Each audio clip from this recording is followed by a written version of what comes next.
I want this to be a what the fuck experience. It's about media making and collaboration, working together, peer discovery, transmedia experimentation. Really, it's about making stuff. Player 1 serves in 3, 2, 1. The great thing about the indie games is that they're almost genreless. Like, they don't follow genre usually. Some of them do, but they're not doing the standard genre design. It's basically a game of Pong, but you physically are the paddle. It tracks your body using a Kinect. Everybody can watch on a screen, so all the people watching can see the paddle and the ball, but because it's sort of this virtual game of Pong, you can't see the ball. It's moving back and forth, and so the way you locate it is by wearing these headphones, and you hear the ball. Player 2 scores.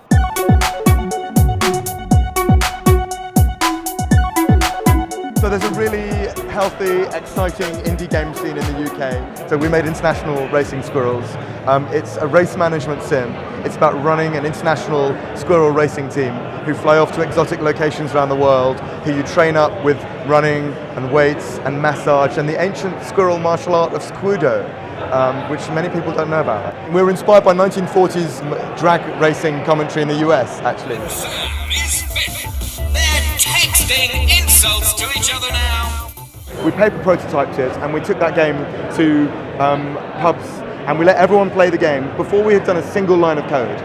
I taught myself coding when I was a teenager, and I actually put out my first game when I was 14. I took the art assets and the software development kit for Half-Life 2, which is a game made by Valve Software. I just reshaped it into my own thing, stripped it of like 99% of the stuff that's normally in the game, and came out with something very bare bones and minimal. So the game starts pretty simply. It simply depicts an office worker in this building whose job it is to do the same exact thing every single day. Orders came to him through a monitor above his desk, telling him what buttons to push, how long to push them, and in what order. There's no convenient hook for the player to be like, this is exactly why I'm playing the game right now. For example, if the game looked very beautiful, then they might say like, oh, I'm playing it because it's a very beautiful game. But actually here, like, nothing is happening. It just all looks like crap, right? So why am I playing this? And then I want, oh, wait, maybe there is something here.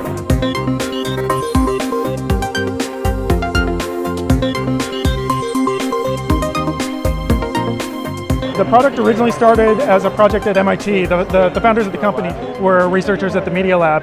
And so all you're doing is taking cubes and lining them up to match the colors. The games do tell you how to play, but some people choose to ignore that, and that's actually kind of awesome. It's really easy to get lost on a large, like working on a big budget AAA game. Working at a startup, I was able to really go back to sort of like old school basics. So I was doing the game design, I was doing the programming, I was doing a bunch of the art.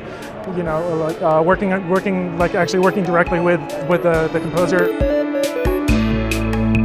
Now is that it's not a zero-sum game. There's room for all these different kinds of games and all these different kinds of developers right now, and it's not like they're fighting over the same pie. It's like the pie keeps the audience keeps getting bigger.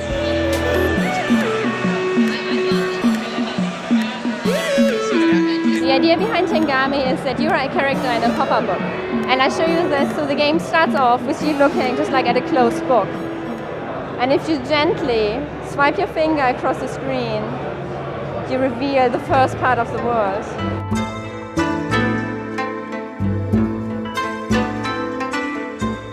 So the big publishers nowadays, they want projects that have comparable games, so that they know what the track record is, because they want to know that the money they put in, that they will make that back. And if you do something experimental like we are doing, something that nobody has ever done before, then you don't have these comparison games, and it's just not possible. I'm working in the UK out of my living room. So we have one desk that we share. We kind of sit opposite to each other, so you get like half of a desk. And then our artist Rio, he is actually in Japan, in Okinawa, and he works out of his kitchen, I think. And we don't want to compromise, we just really want to make the game that we want to make. So the game is essentially going through these diaries of people who are long dead in order to find out what happened to them.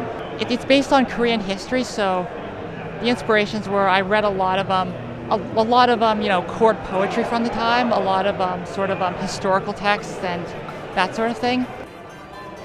Analog is it took about 6 months to develop. Mostly it was reading through this giant stack of like poetry and such and trying to get an impression of it, and then just hunkering down in my home for months and months to just like writing for days on end. It has about 60,000 words in the game, so it took quite some time, and it's also some very dark subject matter, so it got difficult at times to get through it all.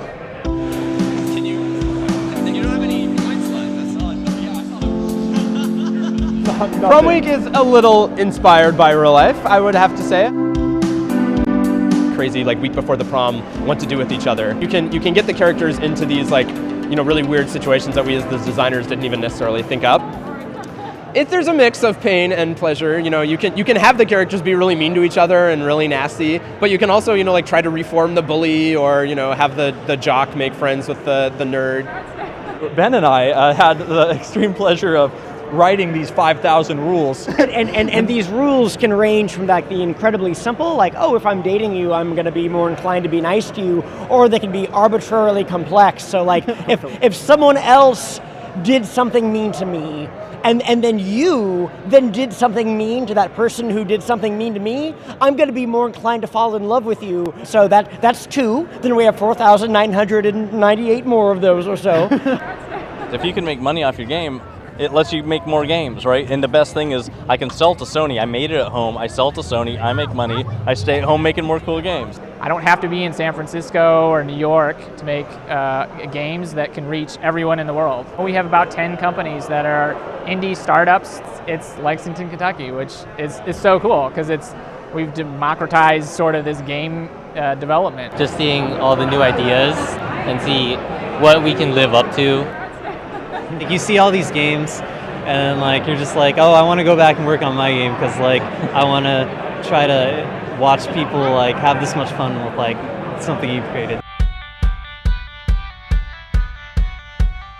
Like their quality of life is geared towards their game and not like a 9-to-5 job. These guys are in crunch mode on their own game and they love it. It's totally different. When you're making your own game, your quality of life is making your game.